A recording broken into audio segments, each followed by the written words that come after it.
Hi, everybody. Welcome to the webinar. We're going to give it about another 30 seconds or so before we kick off. Thank you for joining us.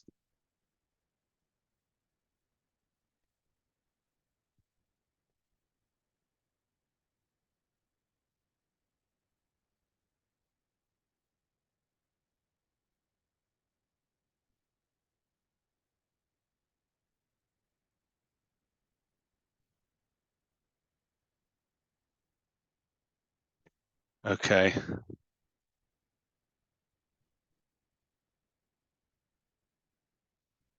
Okay, excellent. Let's get started. Welcome, everybody.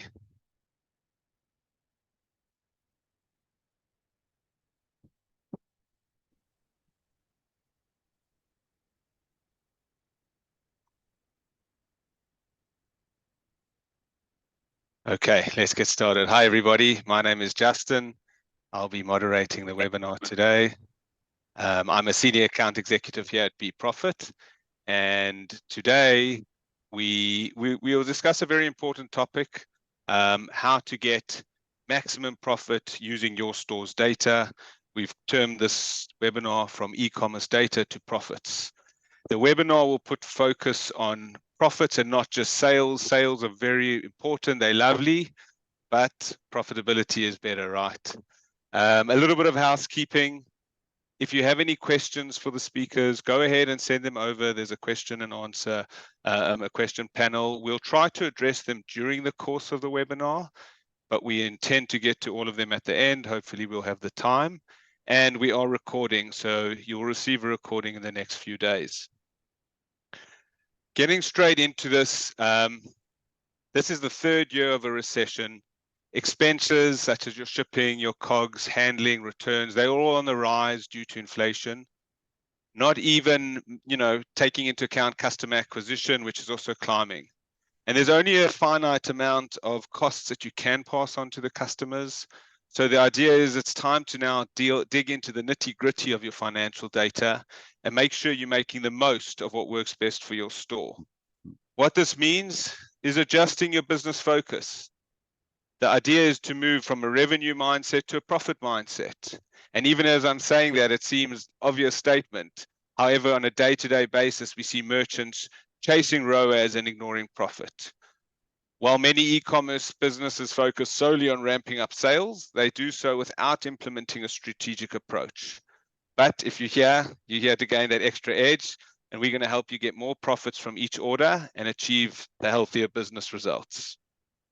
So changing from revenue to be profit, we're going to use Black Friday, Cyber Monday as an example. It's coming up and everybody's getting ready for it. And it really demonstrates a lot of resilience, even in the face of economic downturn. So let's check what the numbers are saying. Despite the economic downturn in 2022, these are year-on-year figures. Black Friday, Cyber Monday continue to generate substantial profits. There's resilience, unwavering consumer appetite for deals and discounts. In 2023, analysts are predicting a 4.5% growth year on year. So we see no matter how tough times are, consumers are still looking for a deal. And we want to go a little bit deeper into this, looking specifically at 2022. In Black Friday 2022, there was a huge jump in sales. The average over the month, $2 to $4 billion revenue. Black Friday, over 9. Cyber Monday, close to 12. But like we know, a jump in sales doesn't necessarily mean a jump in profitability. We've put together, as part of adjusting this business focus, we want to look holistically at our costs. And in this slide, we have done a cost breakdown from Black Friday, Cyber Monday last year. Remember, you're giving away precious contribution margin in terms of discount. So now we want to optimize in other areas. By way of example, we've broken down some industries and we're cracking open that cost pie to explore further. Looking just, for example, at toys and games, we see lower profit margins, mainly driven by higher COGS. Let's look at electronics. We're seeing average returns in this sector much higher. So if you're in the sector, these are the kind of things you need to plan for accordingly.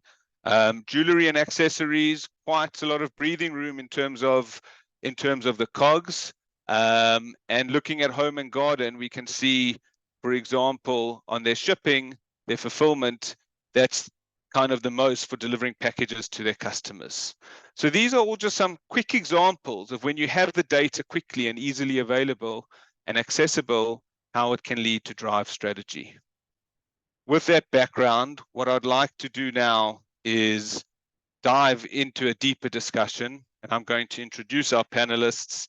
I want to make sure that they are all in here. Okay, going to introduce our panelists. Oren Charnoff, co-founder and CEO of Fondue, Avi Moskovitz, co-founder and CEO of Pretty Damn Quick, and Eden Amirav, co-founder and CEO of Be Profit. I'm going to ask each one of the panelists to introduce themselves and their companies, starting with you, Avi, then Oren, and then Eden. And then from there, we'll get into a wider kind of round table discussion with the experts. So over to you, Avi. Thanks, Justin. Thanks for having me. This is an awesome time to be talking about profitability, especially as we enter the BFCM season. A little bit about Pretty Damn Quick. You know how we test virtually everything when it comes to our e-commerce store, everything from landing pages, product pages, offers, every aspect of the business is A/B tested. But which part of e-commerce is not A/B tested? Checkout. Checkout is there. That's the decision-making moment for customers. That's the point at which they're actually either going to move forward or not.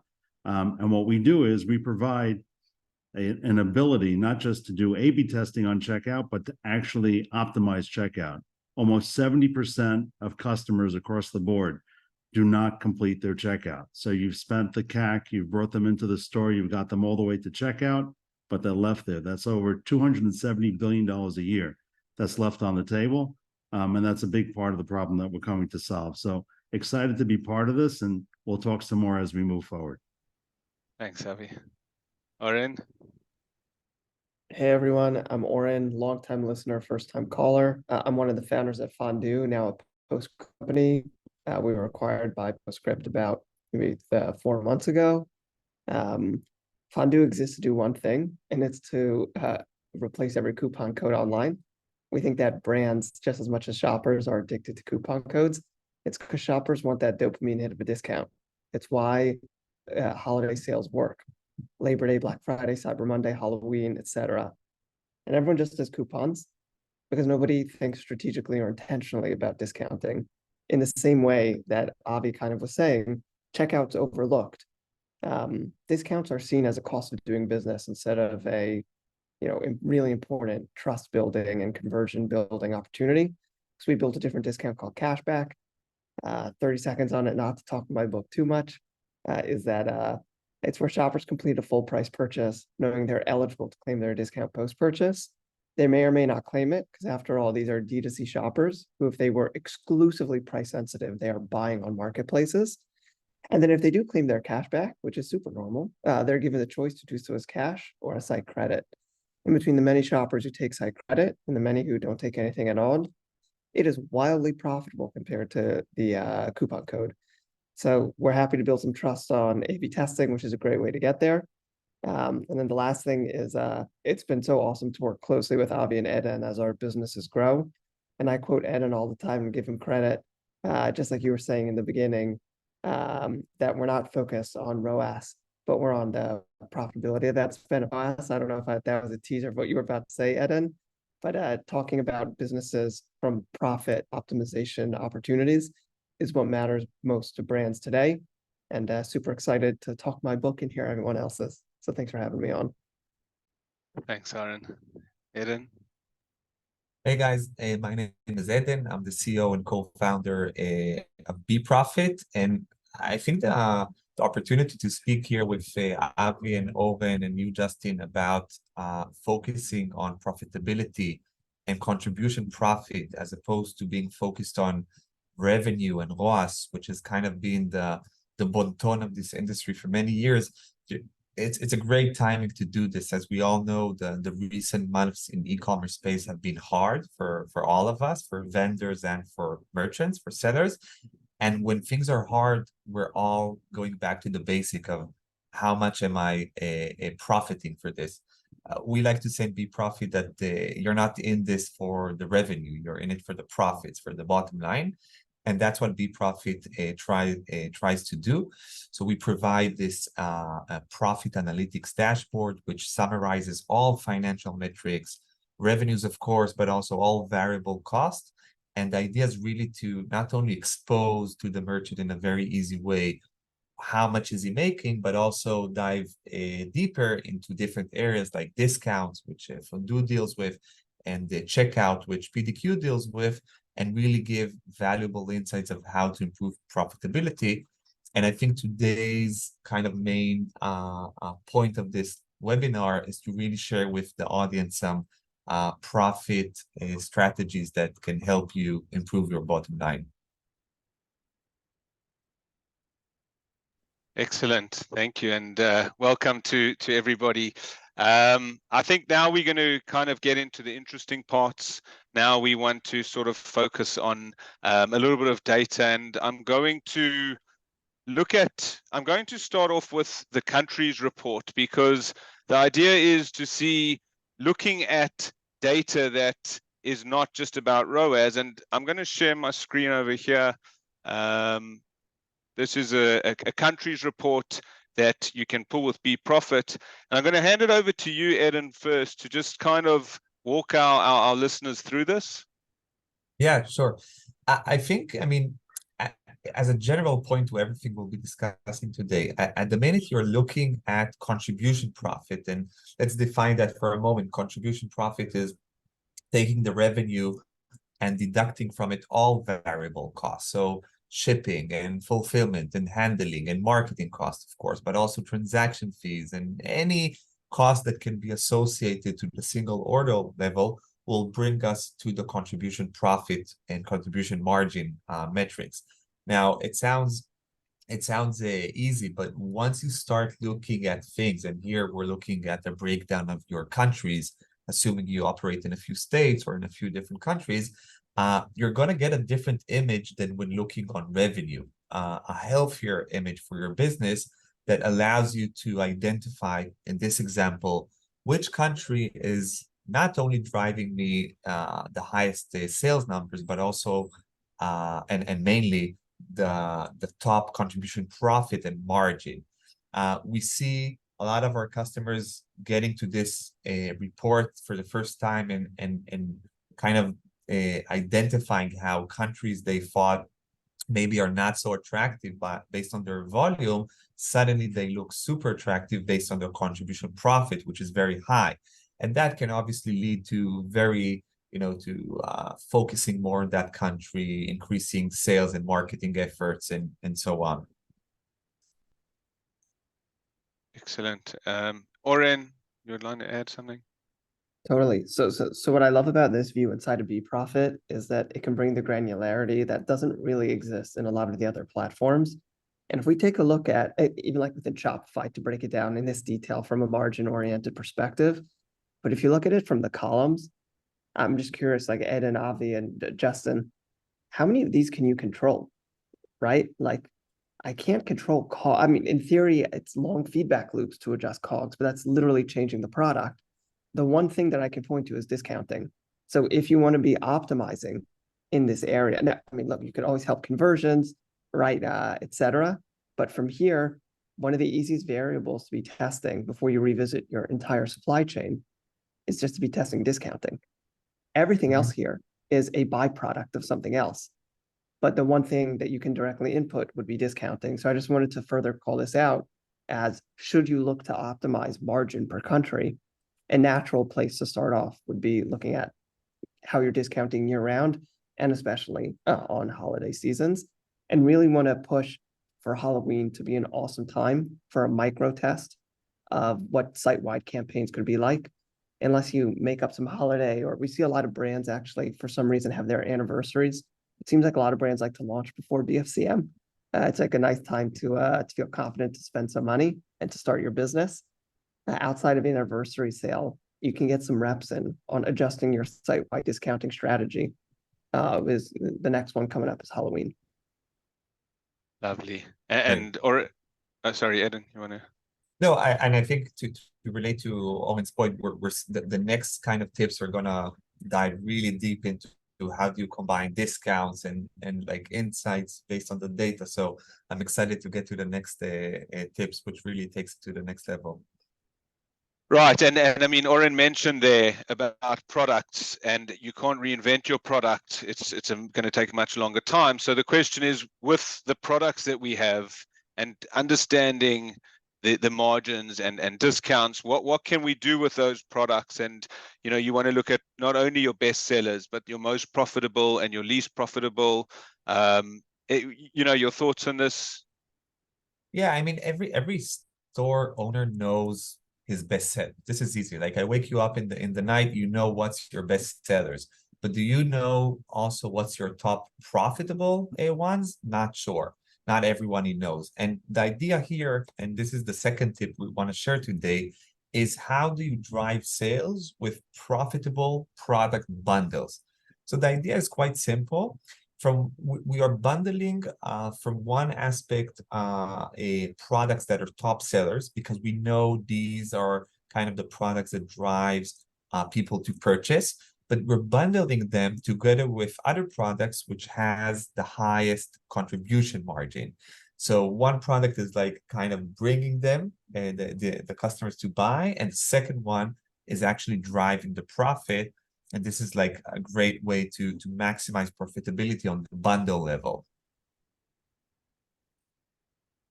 Excellent. Avi, Oren, any comments? I'll toss a question over to Eden. The way that we think about, firstly, are you looking at profit margin typically as a percentage, or are you looking at margin like dollars that are being generated? It's a good and question what's the difference because really between the two. in some like in some competitive products, by definition, you're gonna have to price them low. So by definition, the contribution margin is gonna be low. So I would say every business owner knows what would be a healthy contribution margin, and it even varies between different products. The contribution profit gives us kind of the absolute amount metric to say, okay, how much profit did I make on this product versus others? Totally. And then the other question I was going to ask is, when you say bundles, are you in your mind including like free gift with purchase, or are you saying this is like an intentional group of products that have been added to a cart together? I mean, it could be both, and it could be also the upsell on the checkout. So for example, you're leading with a product sells with high conversion, but then in the upsell checkout process, what you're really pushing is for the profitable. It's like with the cinemas, where a lot of times the business models that they don't make money on the tickets, but they make money on the food. So you're lowering the audience by low ticket price to see the movie, but then you're selling them food and beverage, where you really make your profit. Cool. Totally. Avi, anything to add here? Or? No, I mean, we've been integrating with BProfit for quite some time, and fundamentally, it's about the dashboard and being able to see this information in real time, and we're happy to be able to contribute some of the shipping related costs and pricing, but having a holistic view of your business is really invaluable. Yeah, thank you, Avi. And if you can, Justin, move to the next slide, it kind of summarize the product area in our deck, even in the deck of the webinar. Sure, we were. So we now kind of touch like a specific example of kind of bundling product, but inside of BProfit, you can actually get a holistic view of your product analytic performance report, and you can group it by practically any type of grouping. It could be by your product vendor, by your product type. Here we see it by collections of products. And the idea is that in each one of these groups, you're looking at your profit per product and contribution profit, including in it ad spend and returns and COGS and discounts and fulfillment and trends. So when you're looking at the bottom line of the contribution margin, either ratio or absolute value, you can now know what's my top performing collection, what's my top performing a vendor or type of product, and so on. So this is one of our top areas for merchants, very insightful. I think we can move on to the next one, which is now we're entering Owen's domain about the discounts. Can you go one slide back, please? Just yeah, and I'll just be short on this, and I'll let you, Owen, lead about this. But the idea is really, again, all from the point of view of profit-friendly discount. We don't only want you to be pushing. And by the way, like Fondue and Owen have taught us all of this, right? Like we had the hunch of discounts, some of them being not profitable, but Owen and the team really gave us the knowledge on how to look on discount. And what we've discovered is that you don't want to only be focusing on, you know, the highest converting discounts, because you also want to check kind of the lifetime value and repurchase rate based on the discount rate and discount values you're giving to customers. And I'll let Owen elaborate on this one.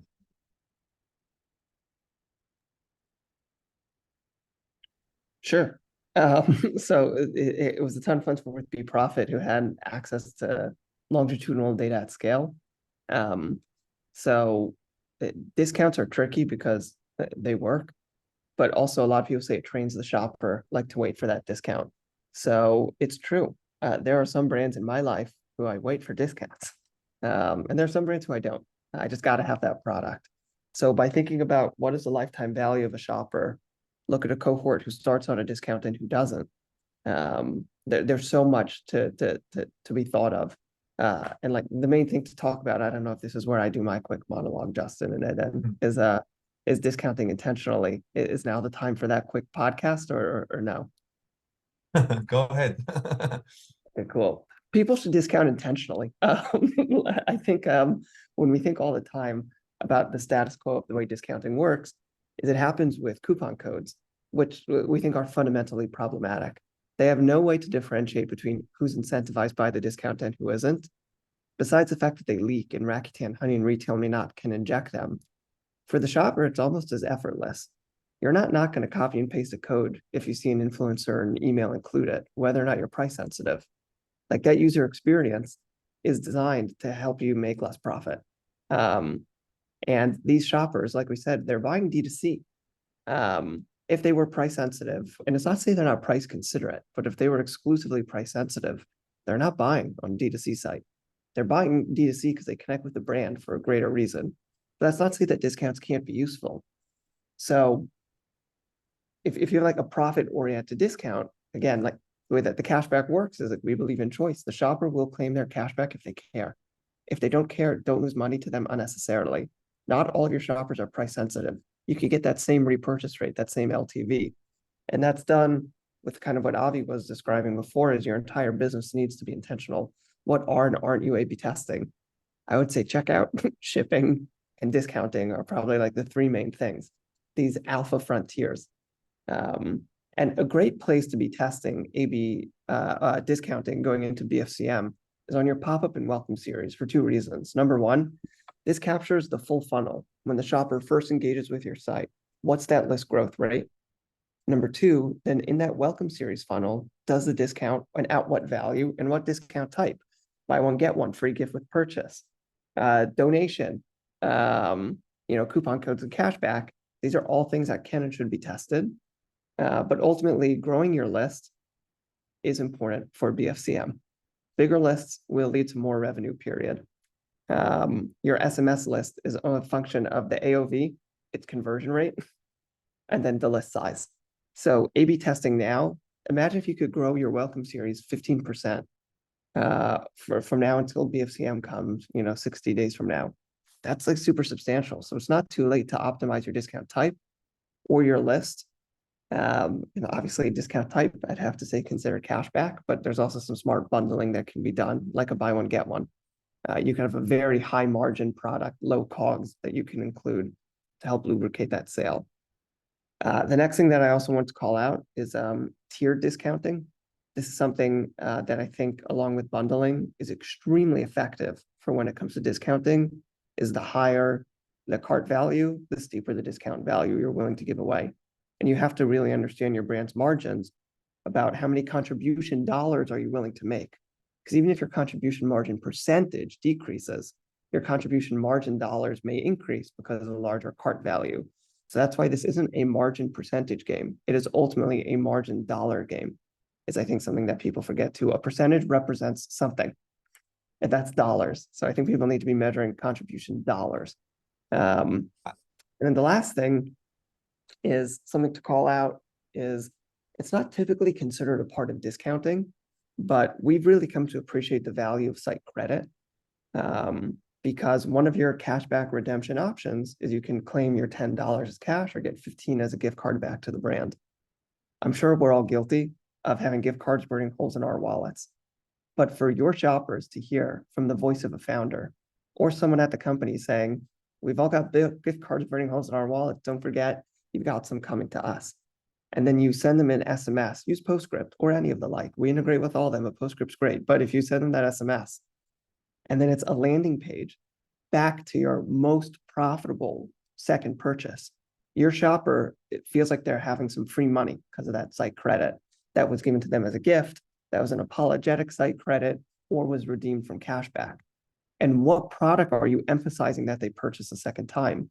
We think that the site credit win-back flow is critical. Additionally, this is something great to be doing right before or right after BFCM, because people can stack their gift cards with discounts. So do you want to be encouraging gift cards to be used during BFCM? Look at your margin if you can afford it. But it's a great thing to be doing in January as well. So I think the last thing also, and I'll close here, is number one, it's just to wrap up, discount types. There's a number of them. Feel free to A/B test and look at how much more secure a buy one, get one, or a cashback is to a coupon code. Number two, tiered discountings work, period. It is worth testing. And lastly, don't underestimate the value of site credit and the ability to speak through the most human channel of SMS to a shopper saying, don't forget you've got some site credit with us. And then when they engage, what product are you having them consider purchase? Don't send them to the homepage. This is a high intent shopper who feels like they're winning. Get them straight to that PLP or PDP, or have them go straight to a checkout that's hopefully been optimized by PDQ. So thank you all for tuning in. I care a lot about discounting, so hopefully that wasn't too much.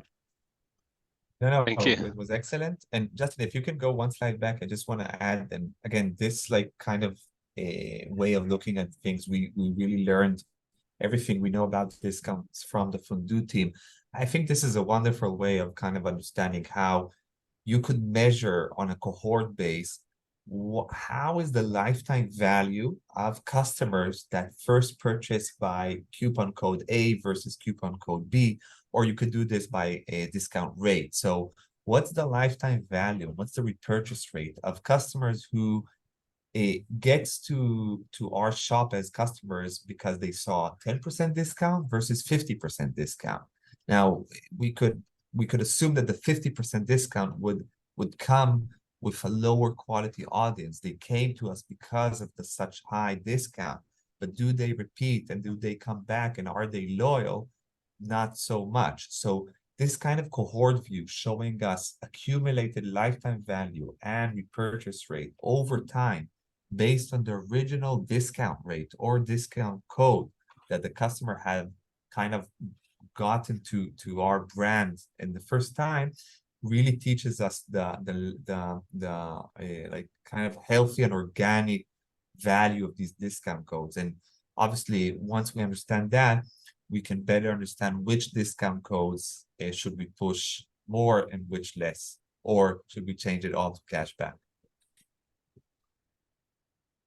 Thank you, Eden. And I think now gives us a good opportunity to move to looking at things from a shipping perspective, which is another area that's part of the contribution margin to affect your gross profit. I don't know, Eden, do you want to introduce this, and then Avi can let us know his thoughts on it?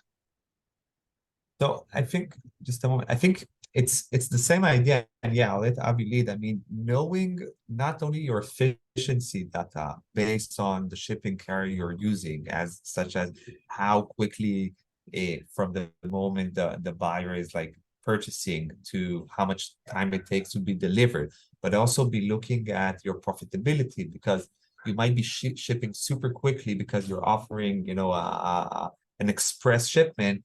This also would come with a low margin because it's costing you as the merchant more. So kind of merging these data points of efficiency to get it, which is great for the customers, but also profitability, which is important for you, could also lead you to great optimization methods around your shipping methods. And I'll let Avi elaborate on this. Thanks, Ed. Yeah, so I mean, there's so many topics we're touching on. Discounts, so critical. I do want to talk in a moment about discounts also as they relate to free shipping, because in another version of discounts is free shipping. And we kind of think of it as something we need to do, a must-have, kind of a similar way that we think of discounts, but we don't. And the intentionality that Oren was referring to becomes even more important with free shipping. First of all, shipping is going up every year by 5 to 10%, already represents 15 to 20% of your overall costs. So there's a lot of digging in to do on the shipping side. But just as a quick view, what Aiden's presenting here is just an awareness of where it is. Most of us don't know where our shipping costs are actually coming in, what the total cost is. There's surcharges, there's seasonal fees, all kinds of things that get baked in. And there are a number of techniques that you can use. One of them, for example, live rates on checkout, that helps ensure that whatever you're being charged by the carrier is also going to be covered by the customer. But it gets much further than that, much deeper than that, because fundamentally, we're driven by this concept of making a delivery promise, right? Amazon has really set the stage for what it means to be able to set a promise to a customer. We all know we enter an Amazon store, you're not thinking about when am I going to get it, how much it's going to cost. So trying to have that information as early on as possible, even on the product page, with a delivery estimate and having clear communication on checkout is going to make a big impact in terms of conversion. And then beyond that, being able to communicate with your customers in a segmented way. I think Klaviyo is in the news today. They're going to be going public soon, and quite a number of e-commerce users, certainly on Shopify, are using Klaviyo today. We think about segmentation when it comes to marketing, but we can also think about segmentation in checkout. And continuing the idea of what both Aiden and Oren had said, when we think about customers, not necessarily as cohorts, but as segments, can I speak to my first-time customer differently than a returning customer, than a high-value customer? When you start thinking about that along those lines, you don't necessarily need to give everybody free shipping. Maybe you just give a first-timer free shipping or discounted shipping. It changes your whole approach to how you're throwing those discounts into the mix, whether they're free shipping discounts or any other form of discount. So by having a holistic view of your contribution margin at all times, you'll be able to distinguish and be intentional about what it is you're giving away. The one mistake that I think we make fundamentally is that we assume we can't control it. If you Google how to increase conversion on checkout, the answer is free shipping. Honestly, if you give free shipping across the board, if you're not going out of business with it, you're going to leave a lot of money on the table, because optionality, that testing, if you're able to actually present the customer, the right customer, with the right offer each time, you're going to find that there are a lot of customers willing to pay, not just for standard shipping, but as Aidan mentioned, even express shipping. You can find that you can direct your customer to the most profitable forms of shipping just by providing an appealing and clear option for each of those different methods.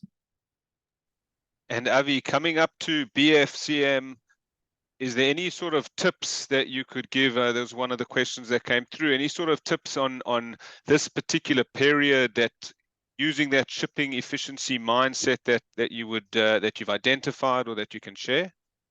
Sure. So I mean, specifically when it comes to Black Friday, we also think in general that it's all about speed. Let's get the product to the customer faster.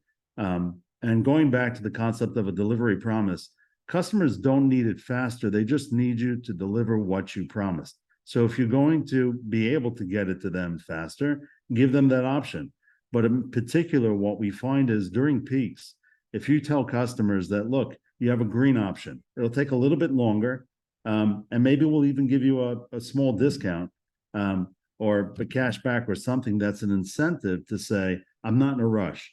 You can fulfill this order. I'll buy it now, but ship it later, right? So BNSL effectively, it's a concept that we've introduced to take some of the strain out of the peak times. So you're not finding that fulfillment is overwhelmed, shipping is overwhelmed, and you'll find that customers will also appreciate the fact that they're able to contribute to an eco transaction, something that's going to have less of an impact on the environment. Fantastic. There are a couple more slides, Eden, on the shipping. I don't know if there's more you want to add there. I think just maybe if you show the following slide, it's kind of like the same manner we've been discussing the whole webinar, but if you can move on to the next slide, it shows that even with the next one.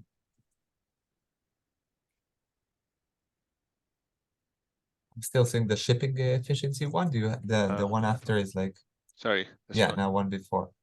Yeah, even this one. So oh. Yeah, actually you can go to skip to once to the shipping retention report. Yeah.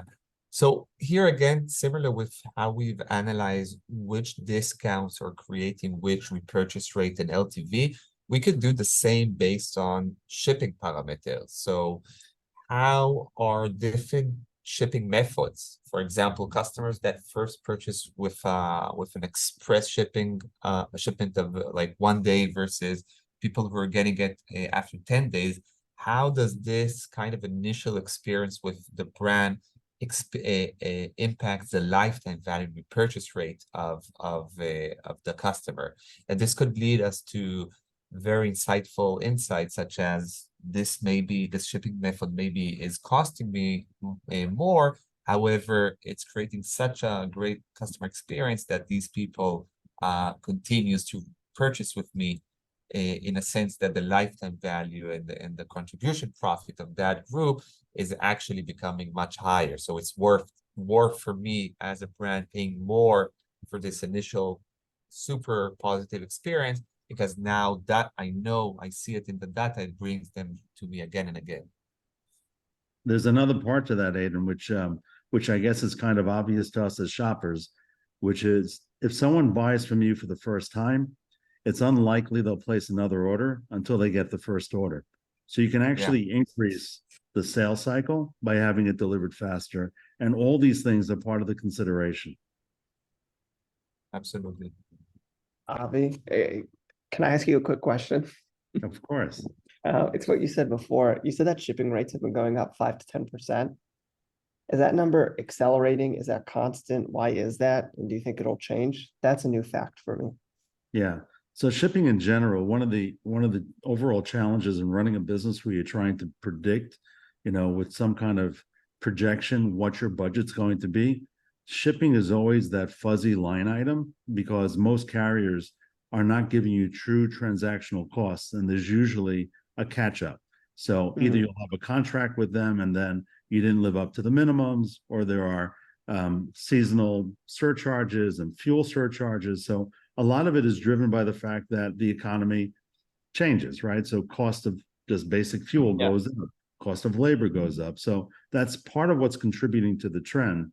Part of it also is just, opportunistic, larger companies being able to be opportunistic about what they're able to get, having to think about negotiating your contract on a regular basis, which is, advice that we give everybody, is you always have to be looking at those overall costs. But it's really just the surprise at the end of the season, after you've paid all your expenses, cost of goods and everything else, suddenly you get this surcharge, and it can be very significant. And that surprise is a difficult thing for most businesses to just absorb. Cool. Thanks. Excellent. Avi, I'll let you also read this tip that we've got from PDQ. Which one?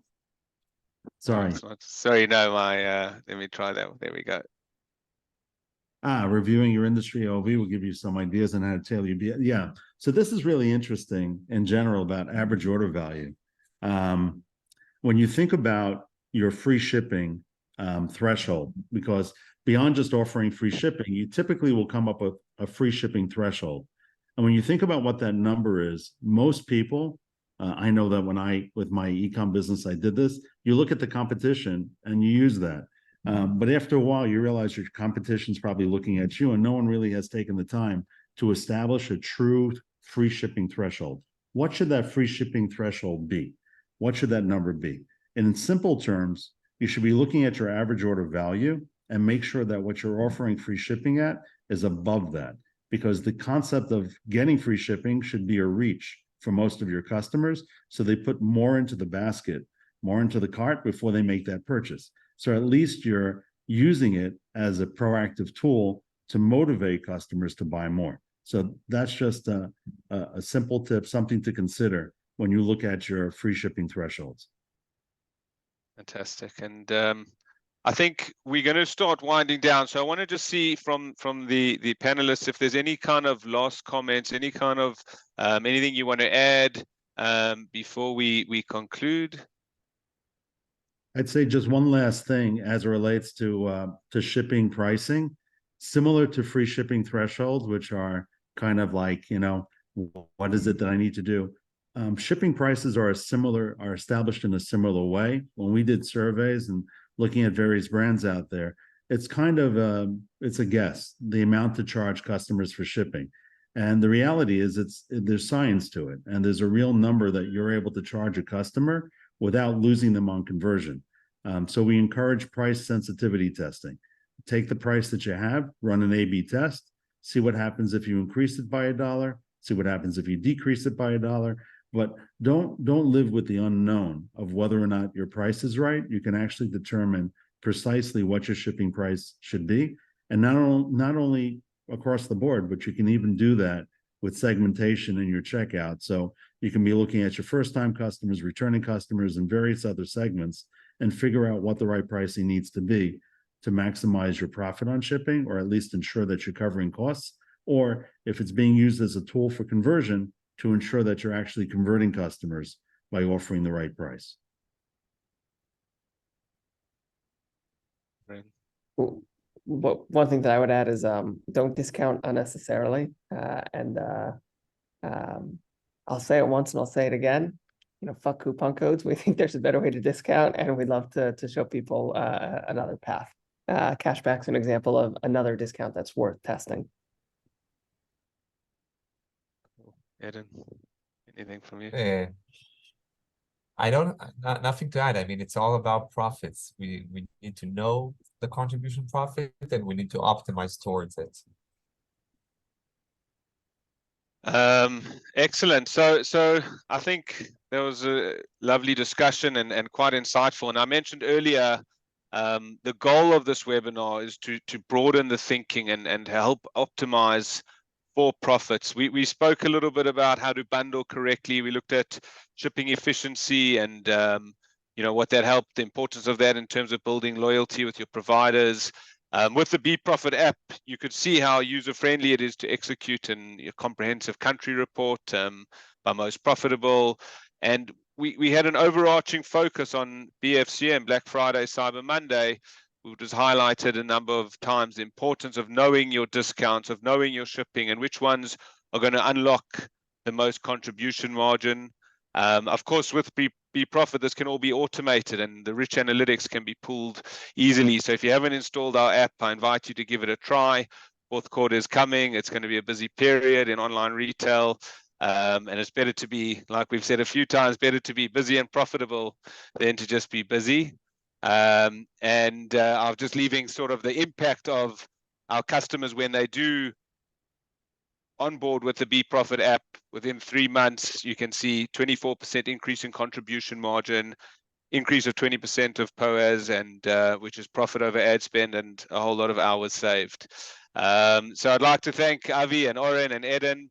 That concludes our discussion today. Thank you all for joining. Stay tuned for the recordings and wish you all the best. Thank you. Bye, guys. Thank you very much. Bye. Bye. Bye-bye.